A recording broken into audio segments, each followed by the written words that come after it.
Hello, good morning. कसे आहात सगळे? तर आज मी करत आहे पास्ता.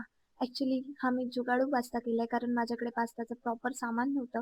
तरी म्हटलं घरात जेवढं सामान आहे तेवढं सामान वापरून भूक लागली तर करावं काहीतरी.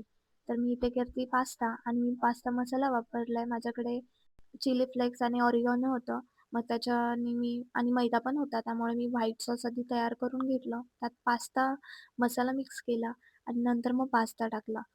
पण इतकी सुंदर टेस्ट होती ना त्याची. हा जुगाडवाला होता, बट खूप टेस्टी पास्ता होता. मग पेटपूजा झाल्यानंतर स्वतःचं आवरायला घेतलं आणि कामं करायला घेतली. त्यानंतर मी रात्रीच्या जेवणासाठी इथे करतीये टोमॅटोची चटणी. ॲक्चुअली अनिकेतला टोमॅटोची चटणी बिलकुल आवडत नाही, पण मला खूप आवडते. त्यामुळे आज तो जेवायलाही येणार नव्हता. म्हटलं मग आज टोमॅटोची चटणी खावी, जरा वेगळं काहीतरी. त्यानंतर बाहेर बघितलं तर इतके सारे फटाके फुटत होते आणि करेक्ट रात्री 12 वाजता. आय थिंक कोणाचा तरी बर्थडे असावा. आपल्या माणसांना लोकं स्पेशल फील करून द्यायला काहीही करू शकतात. पौर्णिमेचा पूर्ण चंद्र अजूनही होता. मग मला असं वाटत होतं की बाहेर जावं कुठेतरी. मग मी आणि अनिकेत थोडंसं बाहेर गेलो. आजच्यासाठी एवढंच. आपण भेटूया उद्या.